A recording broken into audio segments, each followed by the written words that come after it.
Hey guys, Adam here with AmericanMuscle.com. Today we're taking a closer look at dyno testing and installing the Diablosport inTune i3 tuner available for the 09 to 14 5.7 HEMI equipped Challengers. Now we have with me the 13 RT in our shop, 5.7, strapped down to the dyno to make some numbers. Before we jump into things, guys, I want to walk you through the dyno graph. Let's talk about what this thing made. We established our baseline run. We of course ran it with 93 octane in the tank and our 93 tune from Diablo, otherwise known as the Diablo tune. So let's take a look at those results.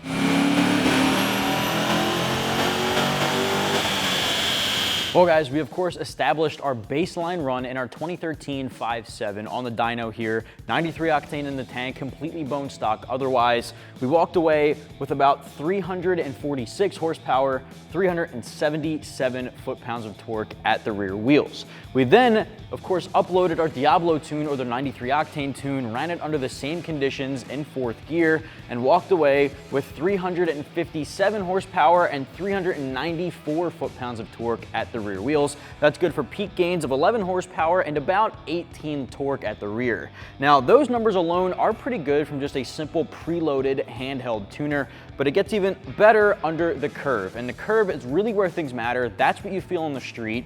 And we're seeing 14 horsepower and 18 foot-pounds of torque under the curve at right around 4,000 to 4,100 RPMs. Now, that's a really, really good sweet spot. That's low to mid-range power, accessible for you right at your foot. We have 388 torque at the rear wheels at 4,000 RPMs. It goes up a little bit and then stays pretty linear until a slight drop off at red line. So altogether, guys, this is a very impressive graph that we're looking at, and I'm happy with the results. Guys, jumping right into this thing, the Diablosport inTune i3 tuner is a preloaded tuner or a canned tuner, which basically means right out of the box, it's got tunes loaded and ready to go, good for 87, 91, and 93 octanes. Again, that Diablo tune. Now, of course, maximizing everything, maximizing all potential, you want to run that Diablo tune, and that's what we've got on the dyno today and what we're installing. Now, aside from actually tuning the vehicle, which is not only going to give you better horsepower and torque numbers, it's going to give you a better throttle response, acceleration, and honestly, a just more enjoyable engine overall, whether it's stock or modified. Aside from that, though, you're also getting a couple of other cool features, including a DTC code reader. Now, DTC being a diagnostic trouble code, otherwise known as that dreaded check engine light. Now, if the check engine light ever comes on, you don't need to go to AutoZone or Pep Boys or whatever to get a code reader to run and read your code. This, you can plug right into your OBD2 slot. It'll give you the code, a description, and you'll be able to clear that and get rid of the light just from this device. Now, that's really useful. You don't need a multitude of devices in order to do different types of various activities. It's all built in right here in your i3. Now, this device also has data logging capabilities to make sure that if you have a custom tune, which you can save on this device, you can work with your local tune shop right on the device to save data logs, upload, take a look at, make revisions, so on and so forth. Now, the device itself here has built-in Wi-Fi within this very small unit. Now, this is smaller than your average smartphone. It is touchscreen, it has a full color display, and it's very responsive at the fingertips. It's actually a really cool device in the sense that it's a little more modernized compared to some of the handheld tuners out there. This also has a new updated design over the i2, which is now being replaced by this guy. It's got some grips on the side here. You can plug in your USB right to the top here, as well as a jack, and then of course your OBD2 plugs into the bottom. So really straightforward, not a whole lot of buttons to get confused by, and overall a good option for guys who don't want to spend big bucks on a handheld tuner to get custom tunes, but still want to make some changes to their vehicle to get more out of it. So while it's not as involved and customized to your mods as a custom tune, it's still going to make the difference, as you saw from our dyno graphs. The device comes in right around 400 bucks, which is definitely a little bit easier on your wallet than a custom tuner. The install, I'm going to give 1 out of 3 wrenches on our difficulty meter. Anybody can tackle this in the driveway at home. The first time out of the box, it's going to take a lot longer to load your tunes because there are some revisions it has to make to your ECU while also saving your stock file. But every single time you use it after that, it'll be done in about 10 minutes. So overall, I'd give it 30 minutes start to finish on the first try. Now, I'm going to show you guys how to do everything I just mentioned. We're going to start by loading our tune, and then I'm going to show you those features. First step here in the tuning process is to grab the OBD2 harness, plug it into your OBD2 port under the driver's side dashboard, right around the center there, and then plug the other end into your tuner. All right, once that's plugged in, grab that other end. This will go right into the bottom slot. Perfect. Now you can hit your ignition on and get started. All right, once you plug in the device, you'll be greeted with the boot up menu and then a quick disclaimer. It's more of a terms and conditions you just want to agree to. You'll hit yes to accept that, basically saying this is meant for performance. You're supposed to use this properly and responsibly, so on and so forth. So once that pops up, we'll hit yes, continue, and go through the process. All right, so here we're gonna hit yes. And from the main menu, you have 3 options: tune vehicle, scan tool, and settings. You wanna jump right into tuning your vehicle? Make sure you hit the start stop button if you have the button, or put your key in the run position, but don't start the engine. So press continue once you have that done. From here you have 3 options: easy tune, advanced tune, and restore backup. Restore backup's not gonna be a selection for the first time, but once it saves your stock file, that'll be there. Now, we wanna jump in and use the advanced tune to be able to fine tune what we want. If you wanna make it the absolute easiest as it possibly could, you can do easy tune, but advanced tune gives you a few more parameters to select. Now from here, we wanna hit tune select. And of course, we're gonna go right into the preloaded 93 octane or Diablo tune. So we're gonna install standard tune, but under that, you have custom and parameters to modify. From here, options are gonna be Diablo tune or 93 octane, 91, modify stock, or skip control unit. Now we're gonna go in the Diablo tune. Of course, you wanna get the most out of this. So you wanna hit yes on the selected tune. The i3 will now read a backup from the vehicle. It'll save your stock file to the device, and that selection I mentioned earlier, restore backup, will allow you to return to stock. But for now, we wanna hit yes and have that saved. Now, this is going to give us right out of the box here a quick notice, and it says the vehicle requires additional programming before a tune.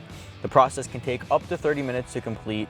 Ensure headlights and all other devices are off. Now, because this may take some additional time the first time you do this, if your battery voltage is a little low, you might want to put a jump pack on it or a battery charger on it just to make sure it stays up and running. But for the first time, it'll take a little bit longer, but after that first is out of the way, your tunes will be ready to go on the vehicle. So we want to hit continue and allow it to go through this process. We'll come back when it's ready to write the tune.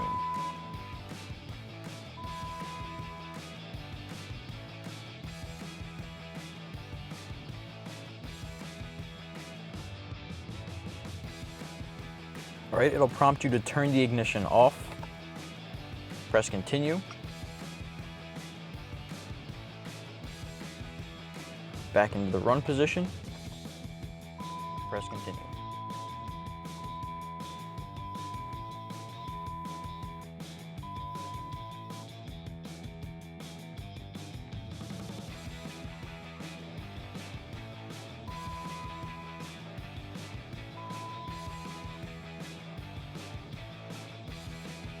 All right, at this point, it goes right into writing your tune. There may be multiple stages. You can see this is stage 1.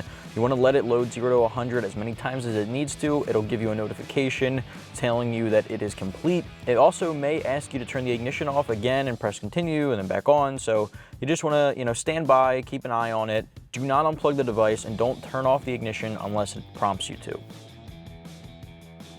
All right, so ignition off, continue.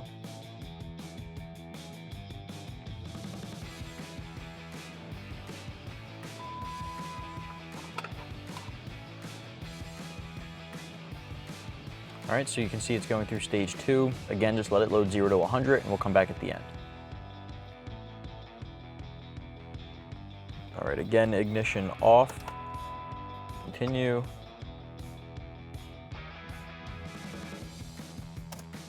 Back into run and continue.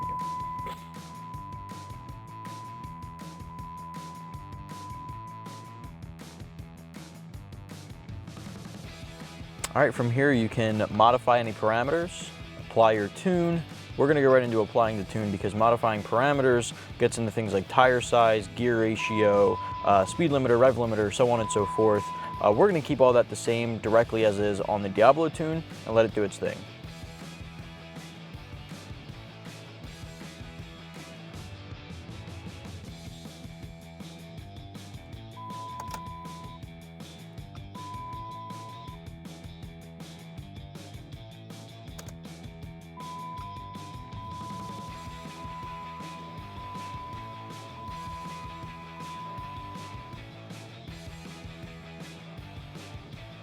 All right, tuning complete. You can unplug it. You can keep it in the glove box, center console. Before we disconnect, I want to take you guys through some of the features of the device aside from tune.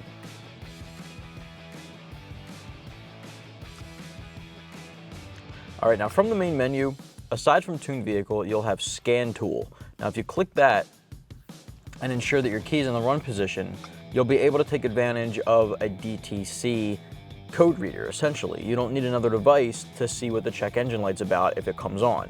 What you'll be able to do is plug this in, go to scan tool, select show trouble codes. It'll read the code, give you a description and the code itself. You'll be able to clear the code, and then under that is data logging. So the DTC is very useful, but being able to data log is going to help with making any tune revisions you might want to make on any custom tunes that you have saved on your device. So if you want to take advantage of saving custom tune files from your own personal tuner, you can do so on the device, data log, see what's going on with your performance, communicate that to your tuner, and make any revisions if needed. Not everybody's going to take advantage of data logging, but for the guys who want to fine tune a custom tune, that's a good advantage to have with this device. Now, other than that, you're going into settings because there aren't a ton of different options with this device aside from the scan tool, data logging, and tuning. You do have Wi-Fi access, Wi-Fi configuration. You can connect to a network. That way, if you do need updates or anything like that, you don't need to plug it into a laptop if you're in the vicinity of Wi-Fi that you can access. Under that is analog input setup, where you can add parameters, modify existing parameters, delete parameters that you've already established, and you can restore any defaults for the tunes. Under that, sound and display, there is a beep per se when you click a button on the device. You can turn that off, make the screen brighter, so on. And advanced options, check for updates, and tech support. If you're having any issues, you can try navigating the menus on here to solve an issue, or you can give Diablosport the call. And then if you have custom tunes, you can erase a tune there. So that really encompasses everything that this device offers. We looked at advanced tune where you can make parameter modifications. That's really the only other option that you would dive into. So at this point, that's your device. Well guys, that's gonna wrap up my review, install, and dyno run for our Diablosport inTune i3 tuner for the 09 to 14 5.7 Challengers. If you wanna pick this up for yourself in your own HEMI, you can do so right here at AmericanMuscle.com.